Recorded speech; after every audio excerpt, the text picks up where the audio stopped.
नमस्कार, मैं N K Singh. Roman कवि जुवेनल काफी मशहूर कवि हुए। ईसा मसीह के 100 साल बाद का उनका काल निर्धारण है। उन्होंने एक बड़ी अच्छी बात कही। रोम की जनता के लिए उन्होंने कहा कि इनको तुम खाली रोटी दे दो और सर्कस दे दो, ये कभी विद्रोह नहीं करेंगे। उस समय बड़ी अकाल की स्थिति थी, बहुत बुरी हालत थी। और आपको याद होगा कि अजीब था वहां पे, रोमन नशा था सर्कस देखने का, और रोटी पेट में चुकी जाती है। तो उस कवि ने, जुवेनल ने, बड़ा मशहूर ये है, पूरी दुनिया में जाना जाता है कि उन्होंने कहा कि इस जनता को तुम सिर्फ सर्कस दे दो और रोटी दे दो, ये कभी विद्रोह नहीं करेगी, कभी बगावत नहीं करेगी। 2100 साल बाद मोदी जी को ये बात बड़ी अच्छी तरह मालूम, बखूबी जानते हैं कि इस जनता को क्या चाहिए। तो आपने देखा, कल मन की बात थी, 103वां संस्करण था, और मोदी जी ने एक बहुत बढ़िया बात कही। इतने गजब गजब के नारे दिए कि कभी मुझे लगता है कि मोदी जी से एक सवाल होना चाहिए, मोदी जी इतना जरखेज दिमाग कहां से पाया है, इतना उपजाऊ दिमाग कहां से लाते हैं कि एकदम विपरीत स्थितियों में भी आप कुछ नया कर लेते हैं। तो मोदी जी ने कल नारा दिया, नारा बड़ा मजेदार है, मेरा देश, मेरी माटी, मेरा देश। अब आप नशे में रहें, मेरी माटी मेरा देश। और कहा कि साहब 7500 कलशों में माटी भर के, और वहां का एक पौधा लगा के कलश चलेंगे देश भर के गांवों से, और वो आके दिल्ली लाए जाएंगे, और यहाँ पे जो वार मेमोरियल नया बना है, वहां पे एक वाटिका बनेगी, अमृत वाटिका। सब कुछ अमृत के नाम पे होता है, तो अमृत वाटिका बनेगी, वहां लगाया जाएगा। ये बलिदानियों के लिए है। अब मोदी जी ने एक काम पे लगा दिया, हमारे जितने भी बेरोजगार युवा हैं उनको काम धंधे पे लगा दिया। कोई उनको जरूरत नहीं अब काम वाम करने की, अब वो काम धंधे पे लग जाए, भले पैसा ना मिले लेकिन नशा रहेगा। नशा क्या है? आप कलश में मट्टी भरिए, कलश में एक पौधा डालिए, और फिर उसकी सेल्फी लीजिए अपने साथ, और उसको u.gov.in इसमें भेज दीजिए।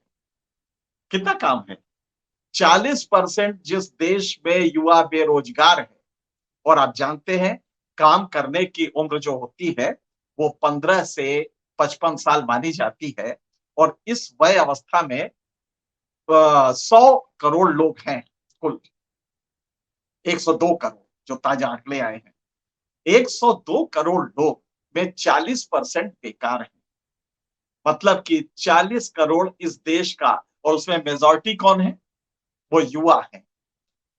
इस देश में 35-40 करोड़ युवा बेरोजगार होके, हताश होके घर में घूम रहा है। देश के मुखिया को ये चिंता नहीं है, उसने काम पे लगा दिया। क्या काम ही चाहिए ना, लो बढ़िया काम लगा दिया। काम क्या है? आप सेल्फी खींचिए, सेल्फी लेके पीएमओ को भेज दीजिए, फिर ताली बजाइए। आपको याद होगा, ताली थाली, जब कोरोना आया था, तिल तिल करके लोग मर रहे थे, लाशें फेंकी जा रही थी नदियों में, कहीं कुछ नहीं था, एक ऑक्सीजन सिलेंडर तक नहीं था, पूरा स्टेट स्ट्रक्चर, मेडिकल स्ट्रक्चर खत्म हो गया था। तब मोदी जी ने क्या किया? गो कोरोना गो, और सम्मान कराने लगे जो कोरोना के काम करने वाले थे, उनका सम्मान करा दिया। और इधर हर फ्लैट वाले, हर जो थोड़ा बहुत खाते पीते घर के थे, सबने अपने फ्लैटों में ले लेके गो कोरोना गो, और ताली और थाली बजाना शुरू कर दिया। कितना बढ़िया काम है। जैसे ही क्राइसिस हो तो धंधे पे लगा दीजिए। धंधा कौन सा होगा? तो अब आप देखिए कितना बढ़िया उन्होंने बताया, इतने बढ़िया बढ़िया शब्दों का इस्तेमाल किया। मेरी माटी मेरा देश, ये नारा होगा, और ये अमृत काल का जो प्रोसेस है, ये उसी का एक पार्ट है। मेरी माटी मेरा देश। अब सांस्कृतिक जागरण होगा। जरा सोचिए, भयंकर माल न्यूट्रिशन है, हमारे युवा जो बच्चे पैदा हो रहे हैं वो सब सहारन अफ्रीका, युगांडा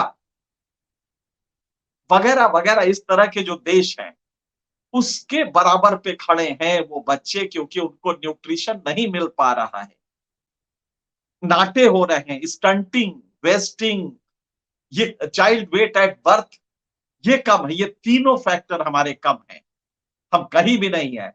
लेकिन मोदी जी ने धंधे पे लगा दिया कि अब तुम खाली प्रण करो और प्रण को करते करते सेल्फी लो। मैं देश की माटी के लिए प्रण करता हूं, ये वाला बोल के सेल्फी भेज दो पीएमओ को। शाम को ये क्या प्रण खाएंगे हम? शाम को रोटी की जगह कौन सा प्रण खाएंगे मोदी जी? रोटी नहीं मिलेगी, और सिर्फ रोटी का मतलब रोटी नहीं होता, 5 किलो गेहूं नहीं होता। रोटी का मतलब बहुत कुछ होता है। कभी आप यूएनओ की परिभाषा रोटी की देख लीजिएगा, बेयर मिनिमम सर्वाइवल, वो कितने पे होता है वो आपको, भारत में वो भी नहीं है। हम सब सहारन अफ्रीकन कंट्रीज के बराबर पे खड़े हैं स्टंटिंग में, चीख चीख के डब्ल्यूएचओ कह रहा है। लेकिन वो चिंता की बात नहीं है, आपके सरकार की रिपोर्ट है। ये मैं एक भी रिपोर्ट जो कोट करता हूं बिना सरकारी रिपोर्ट के नहीं करता।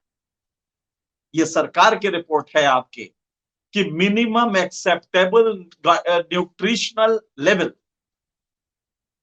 मिनिमम सबसे कम से कम स्वीकार्य न्यूट्रिशन उन बच्चों को 100 में 80% बच्चे हैं जिनको वो न्यूट्रिशन नहीं मिल रहा है। तो ये युवा होंगे तो खाली ताली ही तो बजा सकते हैं, करेंगे क्या? क्योंकि डब्ल्यूएचओ का कहना है कि ऐसे बच्चे जो जन्म से कम वजन के होते हैं, जो जन्म में नाटे होते हैं, जो जन्म में पतले होते हैं, दुबले होते हैं, stunting, wasting and low weight at birth, ये बच्चे हमारे यहाँ किसी, क्योंकि जब ग्रो करेंगे तो वो अच्छे नागरिक नहीं, मानसिक रूप से, शारीरिक रूप से वो प्रोडक्टिव प्रोसेस में नहीं आ पाएंगे। मोदी जी को इसकी चिंता नहीं है। और मोदी जी ने कहा क्या, बड़ी बढ़िया साहब क्या बात कही है। मोदी जी ने कहा कि हमारे युवाओं को आज भारत पे गर्व होने लगा है। क्या बात है मोदी जी, हमारे कितना जरखेज दिमाग है आपका। हमारे युवा वो नौकरी नहीं पा रहे हैं, यहां से वापस लौट जा रहे हैं, शहरों में आते हैं, साल 2 साल दर दर भटकते हैं और फिर वो लौट के गांव में चले जा रहे हैं क्योंकि यहाँ पे नौकरियां नहीं है। वादा तो था आपका 2 करोड़ का ना, हर साल जॉब मार्केट में 2 करोड़ लड़के खड़े हो जा रहे हैं मोदी जी। तो आपने 14 में वादा किया था 2 करोड़ नौकरियां देंगे, पिछले वाला छोड़ दीजिए, 10 लाख भी नौकरियां नहीं मिलती इस देश में, और ये आप ही के आंकड़े हैं, 10 लाख नौकर। तो हर साल दर साल 9 साल में कितने लोग बेरोजगार हो गए होंगे? तभी तो आपने पकौड़ी तलने को कहा है। तो वो बेचारा पकौड़ी तलता है और आपका गो कोरोना गो करता है, और अब वो सेल्फी खींचेगा, माटी के से प्यार करने लगेगा। लेकिन मोदी जी माटी खाएगा क्या? इलाज कहां से करवाएगा? तो हकीकत ये है कि बड़ा बढ़िया इसका कहा गया था, धूमल ने कहा, ये दुष्यंत कुमार ने कहा था, नहो कमीज से, नहो कमीज तो पांवों से पेट ढक लेंगे, नहो कमीज तो पांवों से पेट ढक लेंगे। ये लोग कितने मुनासिब हैं इस सफर के लिए? तो ये वाकई ये वो जनता है, और आप ये बात जानते हैं कि ये कितने मुनासिब है इस सफर के लिए। आप अपना सफर चलाते रहिए, अमृत काल तक खींच ले जाइए। ये इलेक्शन अगला और भी आ जाएगा तो अमृत काल तक आप खींच लेंगे, अगले इलेक्शन के 5 साल भी आ जाएंगे, क्योंकि अब तो आपने उनको काम धंधे पे लगा दिया है। काहे की बेरोजगारी, सब तो सेल्फी भेजेंगे। कितना आसान है। और आज ही एक खबर नई आई है भास्कर अखबार में, उसकी लीड है, और ये 6 कॉलम लीड है, आपको वो जरूर पढ़ना चाहिए।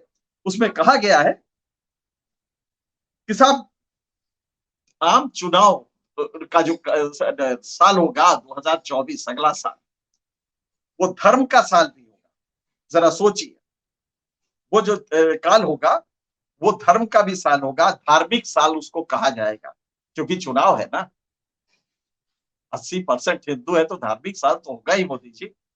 तो आम चुनाव के पहले बनाए जाएंगे 13,000 करोड़ रुपए से 21 मंदिर कॉरिडोर, मंदिर जाने का कॉरिडोर बनाया जाएगा 13,000 करोड़ रुपए से। इसमें मध्य प्रदेश में 11 कॉरिडोर होंगे, क्योंकि मध्य प्रदेश में चुनाव है। तो मध्य प्रदेश में 11 कॉरिडोर हो गए, और पूरे देश भर में, जिसमें कि बहुत सारे हैं, बनारस में तो सब बिल्कुल ही सब बदल गया है।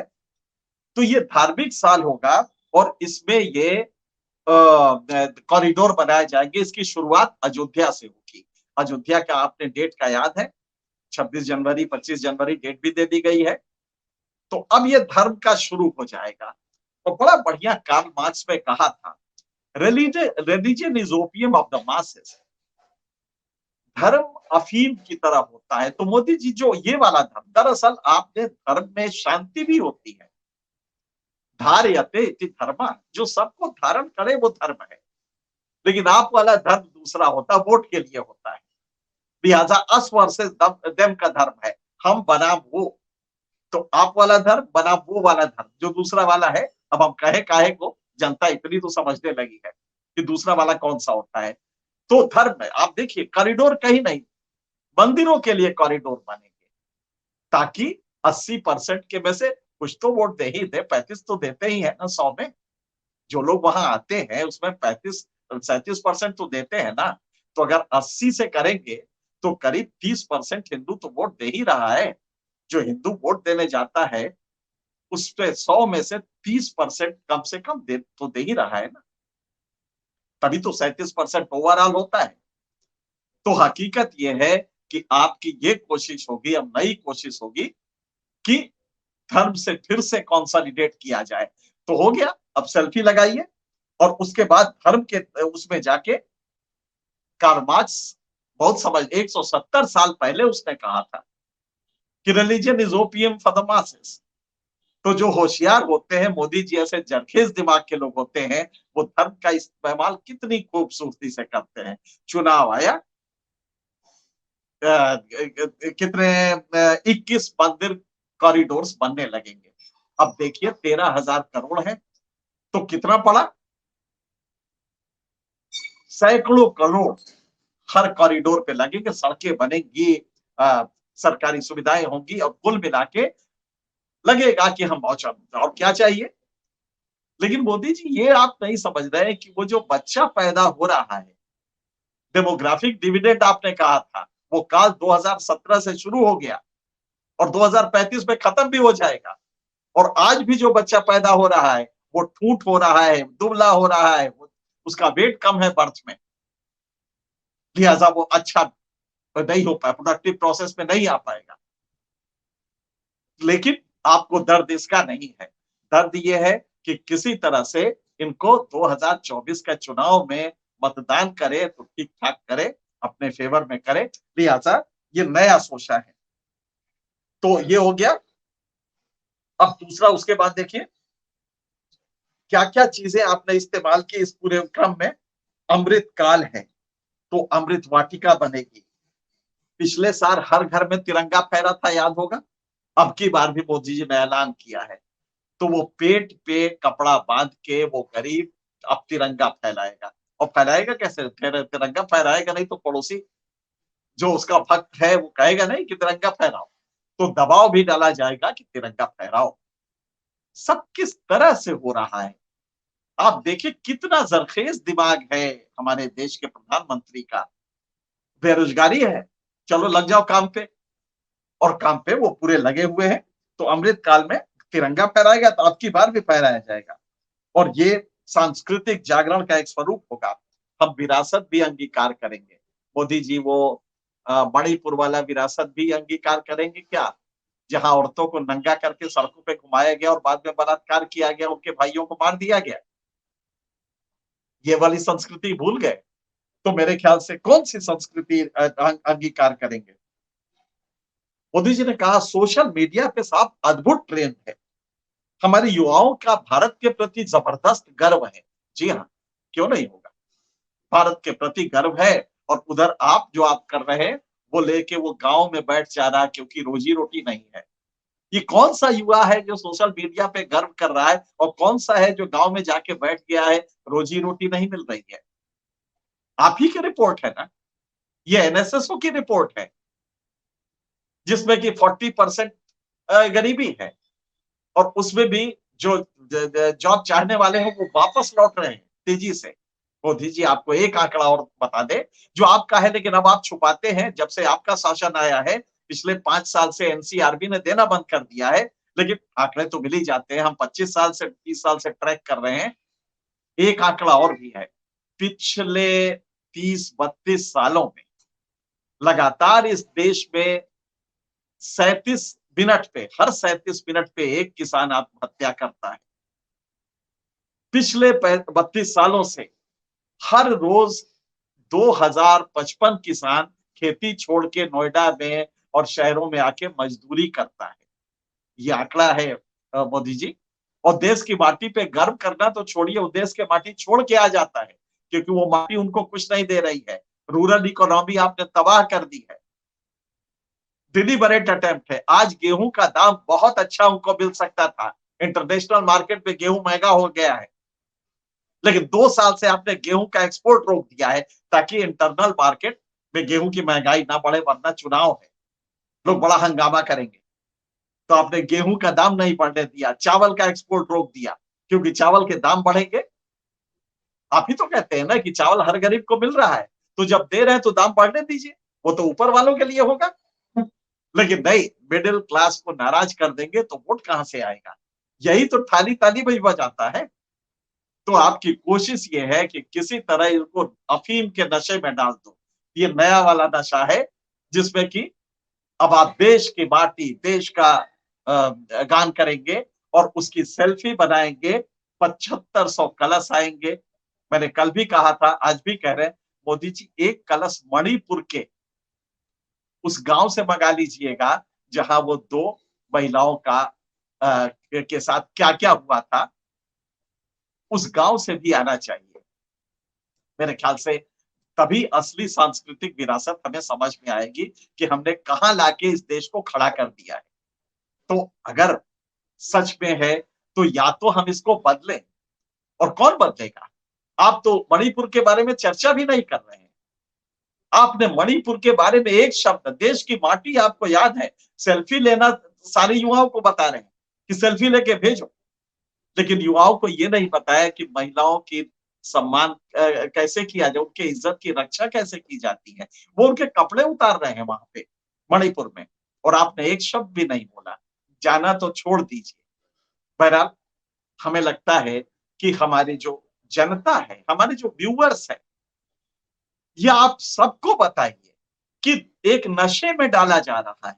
आपकी सब कुछ पीछे से छीन ली गई है, रोजी रोटी सब कुछ, और अंबानी अडानी के यहाँ सब कुछ पहुंच गया है। सब एक एक जो आपका है वो धीरे धीरे अडानी अंबानी के यहाँ चला जाएगा। आपके हाथ में शायद चड्ढी बच जाए तो ठीक है, अपना इज्जत बचाते रहिएगा। बहरहाल ऐलान ये है कि आप ढोल बजाइए, आप खुश होइए, सेल्फी लीजिए और पीएमओ को, सरकार के पास उसको भेज दीजिए कि सरकार हमने भी प्रतिज्ञा कर लिया। प्रतिज्ञा देश की माटी का है। ये अलग बात है कि माटी छोड़ के जब हम शहर आते हैं तो शहर में भी हमें कुछ नहीं मिलता। मुझे लगता है कि ये सोचने के लिए आपके काफी है। आप सोचिए, ये जो ऐलान इस तरह के करते हैं मोदी जी, इसका मतलब क्या होता है? क्या ये ऐलान आज की जरूरत है? और अगर ये समझ में आए तो आप अन्य लोगों को भी बताइए, उनको भी बताइए जो अभी तक समझ नहीं पा रहे हैं। फिलहाल इस मुद्दे पे इतना ही। किसी और मुद्दे पे फिर आपसे बात करेंगे। तब तक के लिए